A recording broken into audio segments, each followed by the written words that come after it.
Hello, family. This is Stacy with SF Johnson Family and Community Services, and I just wanted to share this video with you. And this is Dr. Claude Anderson, and he's been around for quite some time. He's looking kind of older here. I mean, he's been around quite some time trying to encourage the Black community through churches, which, he should have known that wasn't exactly going to work with those guys teaching prosperity and all of that. He thought it was going to work, but he has such valuable knowledge for us. And this video is about how America, it's basically his ideas on America creating a permanent underclass, which is us. And he gives his ideas about it, and it really does go along with what I spoke about on Cast, and I hope you will join me. I'm going to be presenting the book in full detail, and I won't be able to do it on YouTube. And so I hope you'll join at our website, sfjfamilyservices.org, where I can give you a link. I'll be presenting all of that on Blog Talk Radio, and that should be very interesting. So again, here is our video. It's about 30 minutes. I may stop from time to time to comment, but this is Dr. Claude Anderson on creating a permanent underclass, and I'm actually showing the video too, so I think it's cool. Here we go. Every group on this earth understands that you're in a team relationship. Racism is a team sport. It came into existence as a team. You play as a team or you lose by default. And only with black folk do people get upset when black folks start talking about coming together and uniting and working together and cooperating together, buying from each other and supporting each other. You know why? For a simple reason that everybody understands. When you come together and unify, that signifies strength. And right now, everybody right now is pimping and hustling black folk. They've been pimping and hustling black folk for 400 or 500 years. We spend approximately 97% to 98% of all our money outside of our own community, as an example. And we don't practice group economics, we don't practice group politics. All that makes it, when we spend 98% of all our money outside of our community, what that does, it makes the other groups enriched. They now are living off of two incomes. They live off of 100% of their money and 98% of our money. It's evident that he cares. What do you care about? Welcome to the Rock Newman Show. It's the Rock Newman Show. The Minister of Wellness Ministries and Rock Newman Show 2.0 present free community health fair and seminar Saturday, March 18th, 2023 at Union Temple Baptist Church, Washington, D.C. RSVP before we reach capacity, dmvhealthfair.eventbrite.com, or click the link in the description box. If you can't make it in person, no worries. You can purchase the live stream. Hope you're able to go, people. Visiting theministerofwellness.com under healing services, or once again, just click that link in the description box. Calling all potential vendors, sponsors, or volunteers, please submit a contact form via theministerofwellness.com or call 888-847-8026. That's sorry, I didn't fast forward through this. 8026. It's high time for a health revolution. It says today, America finds itself embroiled in issues of the Confederacy, slavery, immigration, and a myriad of issues based on race and racism. And it asks the question, why is race such an enduring problem? And your answer is? For the simple fact that it's the third rail in American society. Nobody wants to touch it. Because see, if they touch it, all of a sudden that obligates white folk to do something in response to the fact that they have maltreated black folk throughout 500 years in this country. And they systematically maldistribute almost 100% of all this nation's resources. That's all the land, wealth, power, resource, privileges, rights, and controls of all levels of government into the hands of the dominant white society. And they've been locked and boxed into that, and now they're presently a permanent underclass. And whites don't want you to bring that up because that way they have some obligation. And so what they'll do, they'll push back and say, we're not planning on sharing anything with black folk in this country. And that's the dilemma. Nobody wants to address the issues of what they do. They just try to use very broad and ambiguous terms to make black folk disappear and become unnecessary and irrelevant in this society.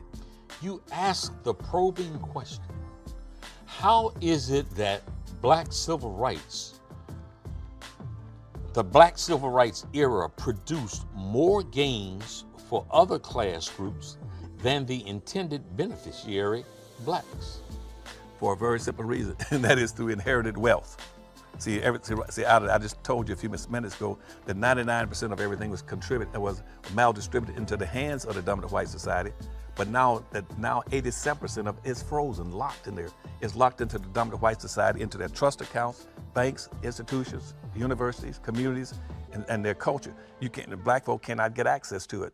That's why the present administration, like with Trump, one of the first things they're going to focus on is inherited laws, change the tax structure, so they can pass on all these rights and benefits into their offsprings. And black folk, on the other hand, are going to be confronted by white kids, for instance, a white child gets 87% of what he needs to be a competitive individual in our society at birth. As soon as he hits the air in the hospital, he gets 87% because everything he needs is in the white society. He can get access to it anytime he wants it. But the black child, on the other hand, he can't compete because when he's born in that same hospital, there's nothing inheritable that he can gain. So because everything that the blacks have been focusing on for the last 100 years is non-inheritable. Food stamps, welfare, public housing, and a job, you cannot inherit them. So the black child is non-competitive. He can't compete with a white child. So in the morning, even if he wants a job, he got to dress up and go to a white neighborhood or somebody else's neighborhood to try to look for a job. It's impossible. He can't compete. That's why he's a permanent underclass. Oftentimes, when proponents of black equality and liberation express strong views, they may be telling a strong and accurate truth, but they get criticized. You get criticized for talking that black stuff, and the sense that when you talk about black empowerment, you are in some way discriminating against white people or others. How do you address that? Well, very simply, Rock, first of all, let them know that every group on this earth understands that you're in a team relationship. Racism is a team sport. It came into existence as a team. You play as a team or you lose by default. And only with black folk do people get upset when black folks start talking about coming together and uniting and working together and cooperating together, buying from each other and supporting each other. You know why? For a simple reason that everybody understands. When you come together and unify, that signifies strength. And right now, everybody right now is pimping and hustling black folk. They've been pimping and hustling black folk for 400 or 500 years. We spend approximately 97% to 98% of all our money outside of our own community, as an example. And we don't practice group economics, we don't practice group politics. All that makes, when we spend 98% of all our money outside of our community, what that does, it makes the other groups enriched. They now are living off of two incomes. They live off of 100% of their money and 98% of our money. And what are we left with is 2%. Where everybody else is living off of 198% of everything, we live off of 2%, which makes it impossible. And so you start talking about unifying black folk, that's a threat. They're saying, you're gonna cut off your money from us? You're gonna cut off, we're living off of two incomes. You're gonna reduce us down to one income? That's a threat to them. Also, it's a threat when you start talking about unifying blacks and looking out for your own people. That means political possibility of uniting as a political force in this country, which nobody wants to see. That's a threat, because all the rest of the people in society are living privileged lifestyles based on what they came in here and got as immigrants. Black folk never had those lifestyles. So yes, it's a threat to them. You have forcefully suggested that is by design, that where black folks are in America today, and to some extent throughout the diaspora, let's talk about America today, is clearly by design. How do you defend those who simply say, look, we come here, you're here, and in America, there is the pursuit of happiness, life, and liberty. So you, sir, are dwelling on the negative and dwelling in an area of impossibility as opposed to possibility. Well, your first statement was right on point. First of all, it was by design. Your Constitution itself boxed black folk in. We've been boxed in by the United States Constitution because the original Constitution spelled out specifically how black folk would be treated in this country. You just mentioned something about we come here searching for life, liberty, and pursuit of happiness. That was not what it was talking about originally in the Constitution. Originally, when Jefferson and Madison wrote the U.S. Constitution, they were talking about life, liberty, and pursuit of property. Because in the Constitution, black folk were defined as property. 3/5 of a human being, equal to a field animal, and you were treated as property. There's nothing in the Constitution that addresses the issues for black folk. We are locked and boxed into the Constitution. And until we go back and address that issue, black folk can never get out of it. And you can't get out of it secondarily, out of this box, because the United States Supreme Court put the lock on the box. The United States Supreme Court right now says, let's go back to the original intent of the Constitution, which says black folks should be 3/5 of a human being, property, and equal to a field animal. That's throughout the Constitution. It's never changed. And the United States Supreme Court then, in the Madison and Marlboro decision of 1803, says that we're gonna make sure that we abide by that. And then later on in 1857, in the Dred Scott decision, says black folk have no rights that white folks are bound to respect. The Constitution have you locked and boxed, and the United States Supreme Court can make sure you never get out of that box. That is the most racist organization in America. 57 of the first people appointed to the United States Supreme Court were slave owners, and subsequently most of them have been racist. So you're not gonna get out of the box unless you go back and address these issues structurally on behalf of black folk. Is there any hope that the issue of race will ever be resolved in this country? I think there's a very, very slight chance that it can be resolved, but it's going to be up to black folks to do it, though. See, because they're going to be pushed back from the dominant society because they got a social construct that excludes black folk, and so so later on you can ask me about it. The key is going to be how black folk classify themselves. See, first of all, black folk got to classify themselves as native blacks. To make sure there's a distinct difference between a black coming from Africa and a black coming from the Caribbean. Native blacks. That means people that were born and raised in this country 400 or 500 years ago, that are peculiar to this. That's it. And if you focus on that, then say, now, what is special about those native blacks? Then you have to say they are exceptional people. Black people in America are exceptional. They are special people. Now, we have politicians running around the country every day talking about America is an exceptional nation. And because America is an exceptional nation based on the fact that they have a democracy, so it'll be the cradle of democracy, and that they have most liberal immigration policies, and that people can vote and do all these kind of things. So they said, therefore, the American political entity is supposed to be an exception, and therefore they should be given special favors among all the nations of the world. What I say is that if that's true, then black people in America are exceptional people. They're an exception within an exception, because see, nobody's been treated like black folk. You keep talking about this is a land of immigrants, and see, but black folk are only non-immigrants. You can't keep bringing immigrants into the country over black folk and giving them special benefits in that terms. That's why blacks can't compete. And can I take about a minute to get these points out for you? Yeah. See, there are 4 or 5 things. They're right now they're debating the DACA immigration law. Sure. That's going to be the death knell of black folk. That's going to be the nail in the coffin for black folk. Because see, this nation set up its first immigration laws in 1790. It says this is an immigrant nation, and any people of the world that can pass for or look like whites can come here and get special benefits, Rock. They can come here and get them, but the only people that can't get it are black folk. And then everybody was invited to come here. And they maldistribute all the resources. And they started out by putting most of the resources starting with the land, which blacks couldn't get. But let me go back to this. Can I stop you just for 1 second? Sure, Because I want you to take that further. Okay. So, most progressives, to use that term, when they look at the policies of this particular administration that's in power right now, Republicans control the White House, the Senate, and the Congress, and you talk about DACA, the sense is that most progressives, most black folks want to do, quote unquote, the humane thing, and make sure that those that are born here have rights and are not exported, and their parents aren't put out of the country. So, are you on the other side of that argument? No. What I'm saying is that To do that, it is first is unjustifiable. It is illegal and unconstitutional, and it's the worst form of injustice that you commit against black folk, because what you're violating is black folks' rights. But see, you cannot, see, the 13th Amendment, see, let's go back for a second. The 13th Amendment came into existence after the Civil War.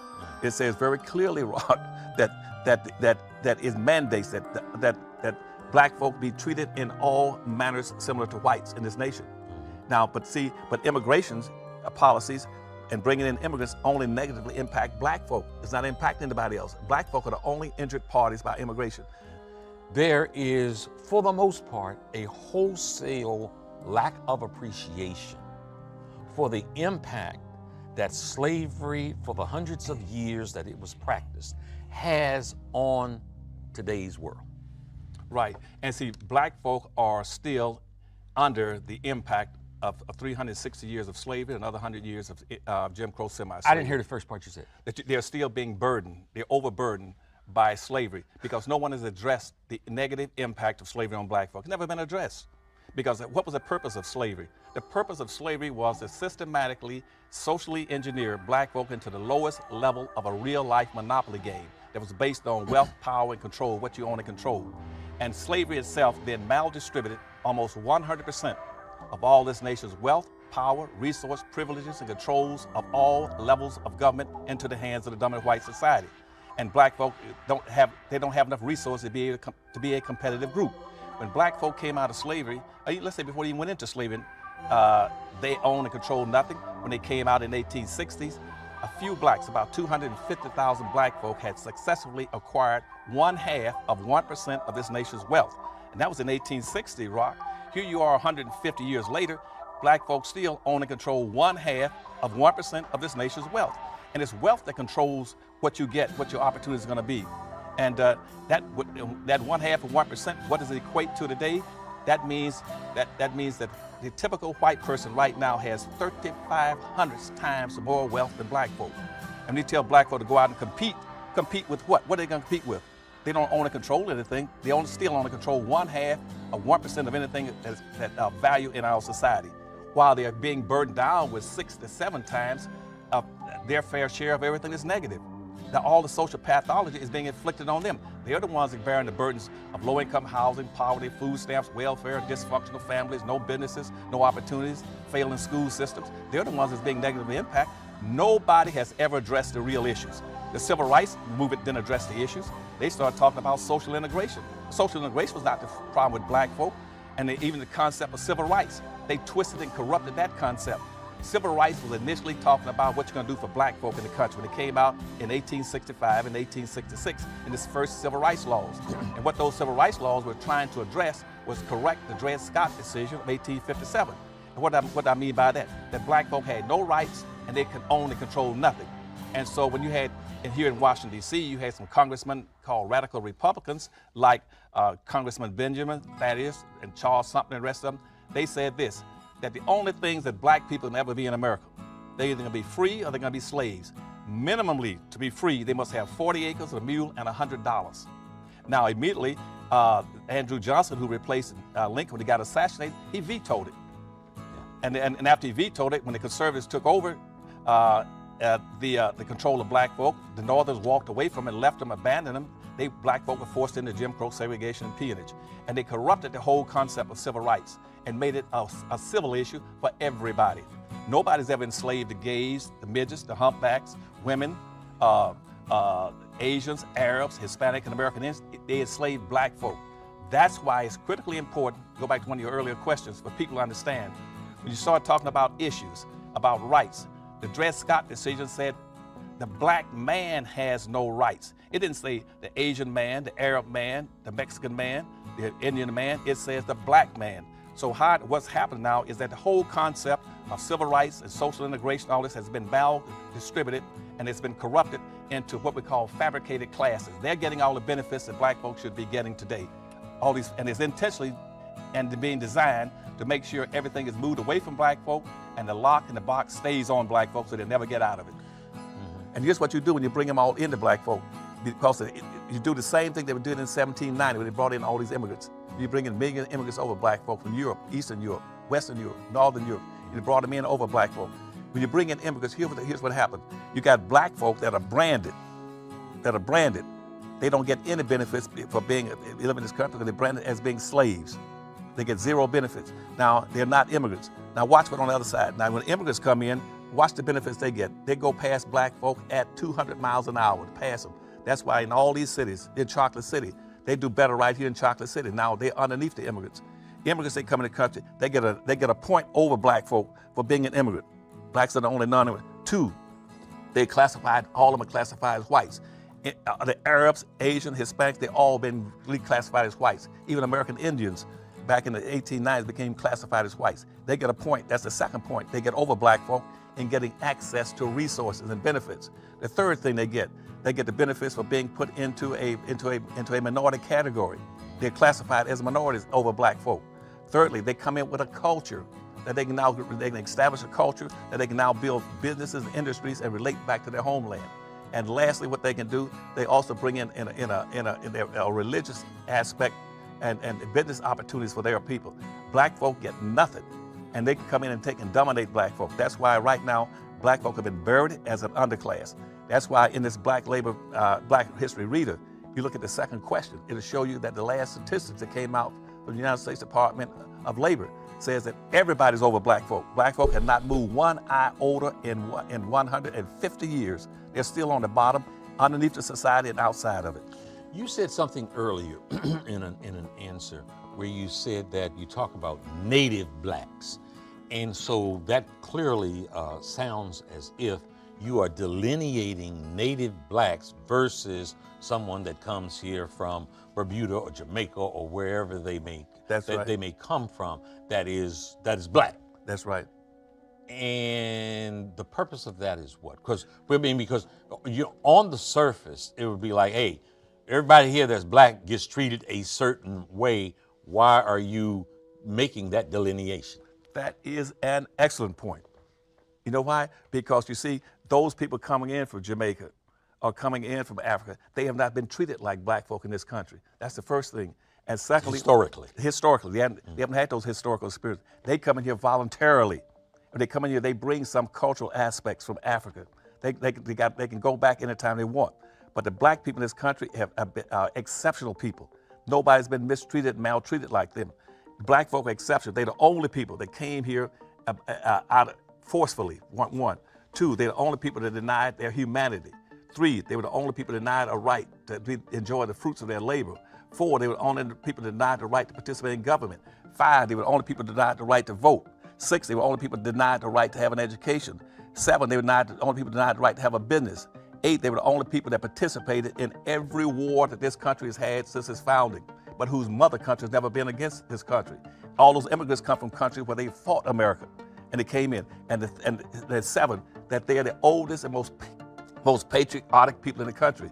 Not the Confederates in the South. They're not the most patriotic people waving the Confederate flag.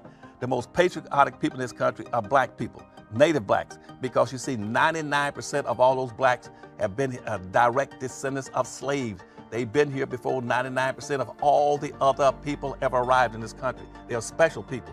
And because they are special people, they need to be recognized, appreciated, and reparated for what they've done in this country and building this country.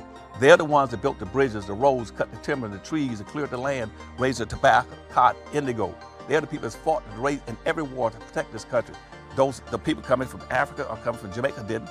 They came here voluntarily. And the most important point on this is if you lump them with black folk, then you give the dominant white society a justification to say we don't owe black folk anything. Because you see, the blackness black people's blackness is more than just color. It is their heritage, it's their history, it's their code of conduct, and more importantly, it is their badge of honor, and it symbolizes the indebtedness that this country has to them. This country does not have an indebtedness to people coming from Africa. They don't have an indebtedness to people coming in from the Bahamas. If you lump black folk in there, you deprive black folk of the benefit, the debt that's owed them. Don't do that.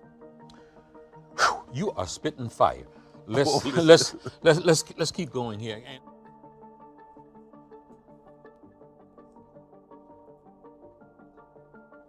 Okay. So, something to think about. Give me your thoughts. Rock Newman is pretty cool. He has really good stuff. And he's absolutely correct. Have a good night.